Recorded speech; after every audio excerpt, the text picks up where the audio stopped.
kelompok 12 ini mempresentasikan materi yang berjudul Kebijakan Industri dan Implikasinya. Sebelumnya, perkenalkan, nama saya Nasya Natania Kusairi, NIM 20 60 20 111 20. Perkenalkan, nama saya Nur Khalifah, NIM 20 60 20 111 26. Perkenalkan, nama saya Muhammad Irfan Baca, NIM 2060 20 111 satu materi 5. Nama saya Syarul Akmal dengan NIM 2060 2011 078. Industrial policy is defined as the use of government power and resource in the implement of policy to meet the needs of particular sector of industry. Kebijakan industri diartikan sebagai penggunaan kekuasaan dan sumber daya pemerintah untuk menjalankan suatu kebijakan untuk memenuhi kebutuhan sektor atau usaha tertentu. When referring to the structural conduct performance (SCP) framework, industries operating in a perfectly competitive market are the most efficient relatively do not exploit consumer welfare. Meanwhile, the industry that operates in a monopoly market is essential to an inefficient industry because it operates at a price level that is higher than the marginal cost. Jika mengacu pada kerangka berpikir struktur conduct performance atau SCP, industri yang beroperasi dalam pasar persaingan sempurna adalah yang paling efisien dan relatif tidak mengeksploitasi kesejahteraan konsumen. Sementara itu, industri yang beroperasi di pasar monopoli identik dengan industri yang tidak efisien karena beroperasi pada tingkat harga yang lebih tinggi dan dari biaya masuk. Three main reasons that support this argument. Number one, the sum of consumer surplus and producer surplus is lower than in a perfectly competitive market. Number two, industry in monopolies generally face the problem of location inefficient. Number three, the market price in a monopoly is higher and the output production is less than in a perfectly competitive market. Ada tiga alasan utama yang mendukung argumentasi tersebut. Yang pertama, harga pasar pada monopoli adalah lebih tinggi dan output yang dihasilkan lebih sedikit jika dibandingkan pada pasar persaingan sempurna. Nomor dua, industri pada monopoli umumnya menghadapi persoalan inefisiensi lokasi. Yang ketiga, jumlah surplus konsumen dan surplus produsen adalah lebih rendah jika dibandingkan dengan pasar persaingan sempurna. Implementation framework. The implementation framework is an important part of complex regulation solving to regulation competition and control the market power of the company so that it remains in the proper corridor. Kerangka implementasi adalah bagian penting untuk memutuskan bagaimana regulasi semestinya dibuat untuk mengatur persaingan dan kontrol terhadap kekuatan pasar yang dimiliki oleh suatu perusahaan akan tetap berada pada koridor yang semestinya. In Indonesia, the industry competition policy of industries is specially regulated in Law Number 5 of 1999 concerning business competitive. There are four activities that are productive according: number one, monopoly; number two, monopoly which is regulation; number three, the rule of reason market control; number five, alliance. Praktik kebijakan persaingan di negara Indonesia. Kebijakan persaingan di Indonesia diatur secara khusus dalam Undang-Undang Nomor 5 Tahun 1999 tentang persaingan usaha. Ada 4 kegiatan yang dilarang menurut Undang-Undang Nomor 5 Tahun 1999, antara lain: pertama, monopoli; yang kedua, monopoli yang sifatnya rule of reason; yang nomor 3, penguasaan pasar yang sifatnya rule of reason; nomor 4, perseorangan.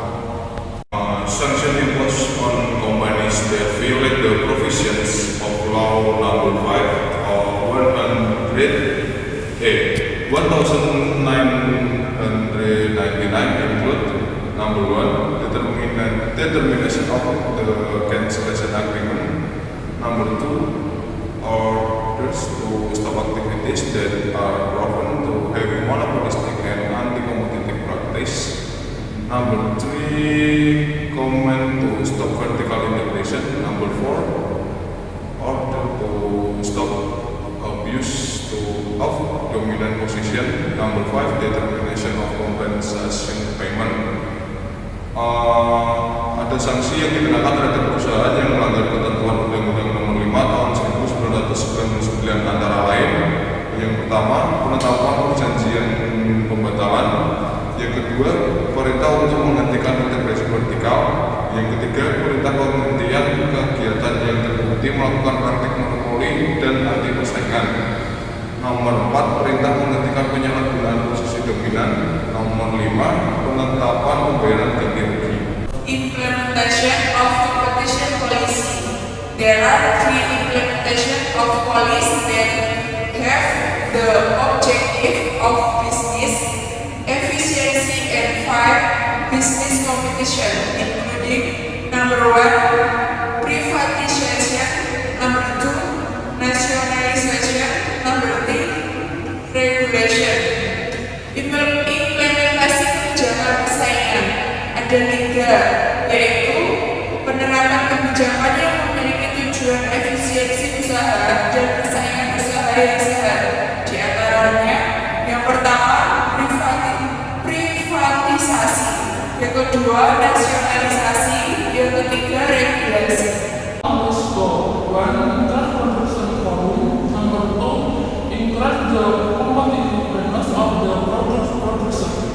Tujuan kebijakan nasional yang pertama, meningkatkan volume produksi. Peningkatan volume produksi sangat penting untuk dapat menjaga biaya produksi agar senantiasa dapat memberikan kontribusi untuk memperkuat daya saing produk di pasar. Yang kedua, meningkatkan daya saing dari produk-produk yang dihasilkan. Adanya daya saing yang tinggi bagi perusahaan, maka akan menambah pula keuntungan, yakni dari sisi konsumen, produksi, citra, dari pandangan konsumen dan pelanggan, dan meningkatkan pendapatan. Challenge faced by the national industries: number 1, rising energy costs; number 2, efficient bureaucratic service; number 3, struggling of gaps where the industry can also produce; or weakness of the structure of the industrial sector itself; number 5, high cost economy. Tantangan utama yang dihadapi oleh industri nasional: yang pertama, meningkatkannya biaya energi; nomor 2, ekonomi biaya tinggi; nomor 3, penyelundupan barang-barang di mana industri Indonesia juga bisa memproduksinya; nomor 4, belum memadainya layanan birokrasi; nomor 5, pelemahan industri sektor itu sendiri. Case study, policy analysis of Indonesian sugar. Untuk studi kasus, kami mengambil dari analisis kebijakan industri gula di Indonesia. Untuk penjelasannya, penelitian terkait kebijakan industri pernah dilakukan oleh Wayan R. Susila dan Bonar M. Sinaga, khususnya kebijakan pada industri gula di Indonesia. Pada periode 1991 sampai 2001, industri gula di Indonesia menghadapi masalah signifikan, yaitu kecenderungan volume import yang terus meningkat dengan laju 16,6% per tahun pada periode tersebut. Hal tersebut tidak terlepas dari kondisi menurunnya produksi gula di Indonesia. Penelitian ini menyimpulkan bahwa kombinasi kebijakan harga, tarif impor, tarif rate kuota, dan subsidi input merupakan instrumen kebijakan yang efektif untuk mengembangkan industri gula di Indonesia dan mengurangi impor.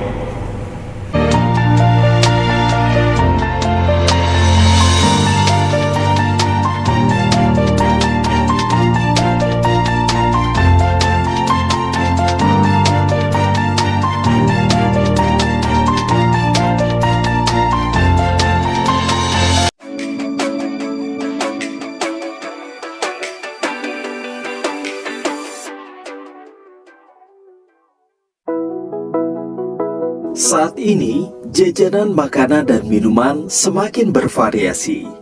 Mulai dari jajanan pasar, sampai makanan yang rasanya mau meninggal juga ada. Generasi muda sekarang udah gak asing lagi sama jajanan es kopi, dessert box, boba, hingga matcha. Iya enggak? Walaupun kadang beberapa jajanan tersebut harganya tidak sesuai sama dompet kita. Ada yang bertanya kenapa, tapi ada yang cuek-cuek aja. Pada tahun 2018, Center for Indonesian Policy Studies atau CIPS merilis sebuah makalah kebijakan publik yang membahas mahalnya harga gula di Indonesia dibandingkan dengan harga di pasar internasional, serta memberikan rekomendasi kebijakan untuk menurunkan harga gula di Indonesia. Harga yang tinggi sebenarnya ada alasannya. Salah satunya karena harga gula di Indonesia menggila. Mari kita cek harga gula di pasaran. Ternyata harga gula kristal putih di Indonesia hampir 3 kali lebih tinggi dibandingkan dengan harga dunia. Kamu kaget nggak? United States Department of Agriculture memprediksi bahwa kebutuhan gula di Indonesia untuk 2019-2020 mencapai 6,8 juta ton. Sementara itu, produksi gula dalam negeri hanya mencapai 2,1 juta ton. 6,8 juta ton dikurangi 2,1 juta ton sama dengan pokoknya intinya kita masih kurang untuk memenuhi kebutuhan gula di negara sendiri dan harus mengimpor gula. Tapi dengan mengimpor, harga gula masih tinggi. Industri makanan, minuman, dan petani lokal pun terkena dampaknya. Kenapa nggak menanam tebu lokal? Tingkat rendemen yang rendah mempengaruhi kualitas tebu menjadi tidak bisa menghasilkan gula yang bagus. Selain itu, pabrik gula pun mandek. Menurut USDA tahun 2017, ada 40 pabrik gula di Indonesia. Usianya sudah hampir 100 tahun. Bisa dibayangkan, pabrik tersebut ada yang masih menggunakan alat penggilingan peninggalan zaman Belanda. Dan di tahun 2019, terdapat 66 pabrik gula. Ini bersumber dari USDA. Pembangunan pabrik gula baru ini merupakan kabar baik, tapi harus dilandasi juga dengan riset dan inovasi teknologi agar produksinya efektif. Yuk pemuda-pemudi bangsa, kalau nanti anak cucu kita masih mau mencicipi gula, ini solusinya. Center for Indonesian Policy Studies atau CIPS telah merangkum beberapa rekomendasi sebagai solusi dalam reformasi kebijakan penurunan harga gula. Dalam 5 tahun pertama, sebaiknya pemerintah merevisi Permendak nomor 117 tahun 2015 pasal 5 ayat 2 tentang pemberian lisensi impor dan membuka importasi gula tidak hanya kepada BUMN tetapi juga kepada para importir swasta yang memenuhi syarat. Dengan adanya payung hukum yang jelas, dapat mencegah adanya praktik kartel, membuka perdagangan bebas, pilihan gula yang lebih beragam, dan harga pasar menjadi lebih kompetitif. Tahap selanjutnya, pada 10 tahun pertama reformasi, pemerintah harus membantu para petani. Caranya, dengan merevitalisasi pabrik gula, mengembangkan teknologi terbaru, dan memperbaiki praktik-praktik budidaya tebu akan meningkatkan produktivitas pabrik gula.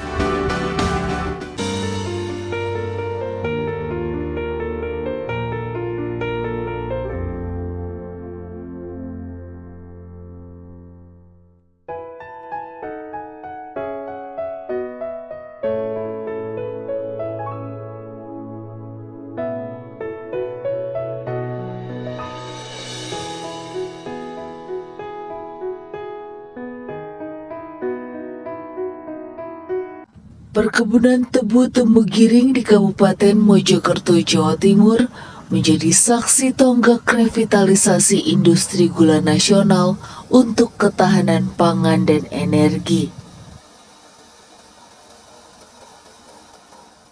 Langkah pertama ini dilakukan oleh pemerintah lewat BUMN Perkebunan PTPN dan Pertamina.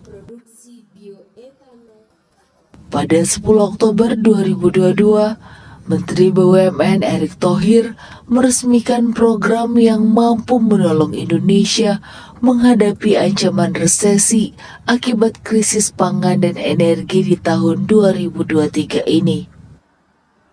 Lewat revitalisasi, mulai dari sektor perkebunan tebu, pabrik gula, hingga produksi turunan, diharapkan Indonesia dapat mencapai swasembada gula pada 2028 sehingga tak lagi tergantung impor. Target jangka panjang pun dipasang oleh pemerintah, yakni berswasembada penuh produk gula termasuk kebutuhan gula industri.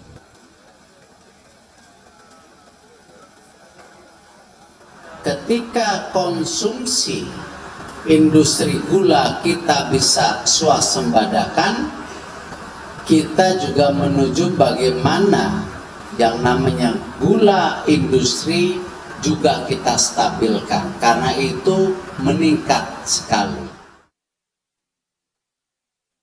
Berdasarkan data Kementerian Perindustrian, kebutuhan gula 2022 mencapai 6,4 juta ton, di mana 3,2 juta ton diantaranya merupakan kebutuhan gula konsumsi, sedangkan sisanya kebutuhan industri. Untuk memenuhi kebutuhan gula konsumsi saja, Indonesia masih harus mengimpor gula sebanyak 850.000 ton. Namun dengan adanya revitalisasi lahan tebu mulai dari bongkar ratun hingga rawat ratun, produksi gula tanah air yang kini hanya 2,3 juta ton per tahun dapat berangsur naik ke angka 4,7 hingga 5,7 juta ton per tahun.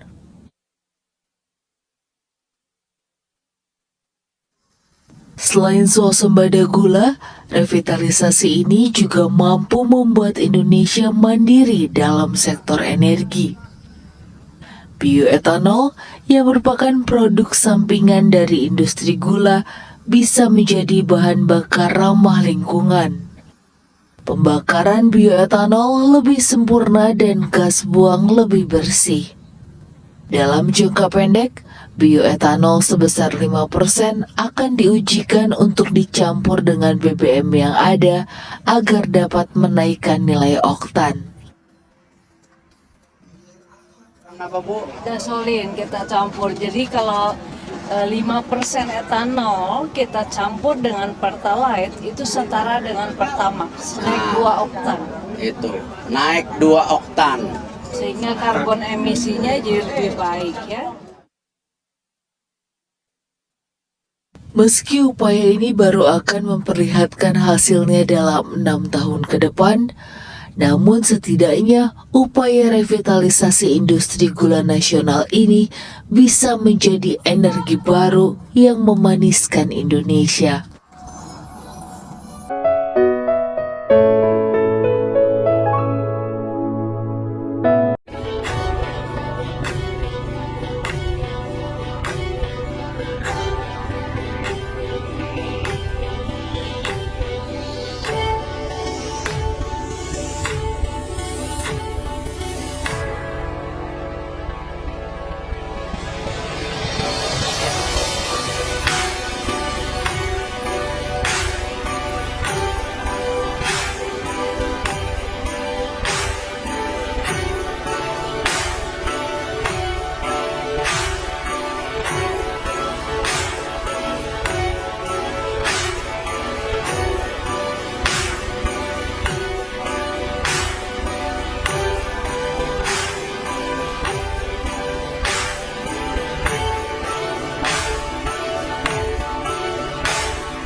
bulan November salah satu indikator akan di-launching oleh Pak Menteri Perindustrian pada hari ini, dan nilai IKI adalah cerminan aktivitas pelaku industri yang kami harapkan dari Kementerian Perindustrian untuk mencari kebijakan lanjutan yang diperlukan, karena ini sangat diperlukan untuk mengantisipasi forward looking.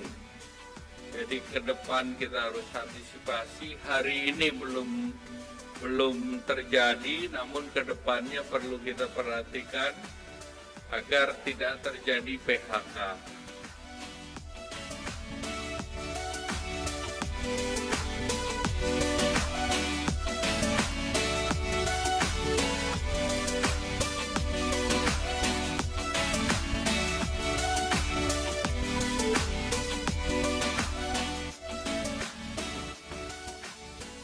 Dalam rangka pengambilan kebijakan diperlukan sebuah analisis dari data yang ada untuk memperoleh informasi yang dibutuhkan oleh kami di Kementerian Perindustrian sebagai pembina industri.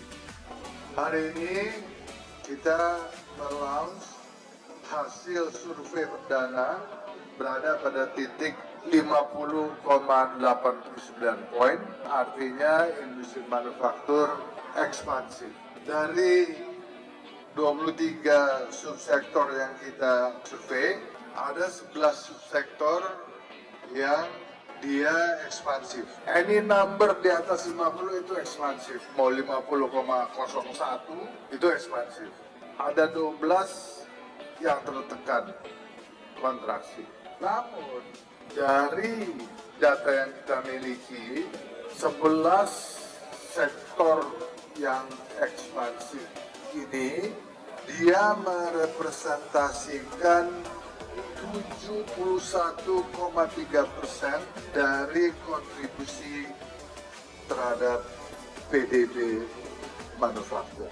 Jadi kita aman, we are safe. Yang saya sampaikan tadi bahwa perekonomian nasional dalam kondisi yang optimistik.